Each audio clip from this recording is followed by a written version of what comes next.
In today's video, I am going to teach you how to set up recurring tasks in Zoho projects. Recurring tasks are useful when you have work that repeats on a schedule, like weekly check-ins, monthly reports, or routine maintenance. Instead of creating the same task over and over, you can set it once and let Zoho projects generate each occurrence for you. To begin, look at the left sidebar in Zoho Projects and click Projects. From there, select the specific project where you want the recurring task to live. Make sure you choose the correct project, because recurrence settings will apply inside that project and should match the workflow of that team. Once you are inside your project, go to the top navigation and click the Tasks tab. This takes you to the task list, where you can create a new task or adjust an existing one. Next, click the Add Task button to create a brand new task. If the task already exists and you simply want it to repeat, click the existing task name instead.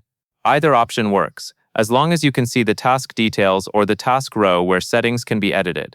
Take a moment here to confirm the task title, and any key details are correct, because those details will carry into each repeated instance. Now find the recurrence option within the task details or on the task row, and click it. This is where you define how often the task should repeat. You will see repeat type options, and you will choose the one that fits your schedule: daily, weekly, monthly, or yearly. Pick daily for tasks that happen every workday or every day. Choose weekly for tasks tied to a certain day of the week. Monthly is best for billing cycles or monthly reviews, and yearly is great for annual compliance items. After you choose the repeat type, set when the recurrence should stop. You can use end after if you want the task to repeat a specific number of times, or choose end by if you want the recurrence to stop on a particular date. Setting a clear endpoint helps prevent tasks from continuing longer than intended. Finally, click Set Recurrence to save your settings.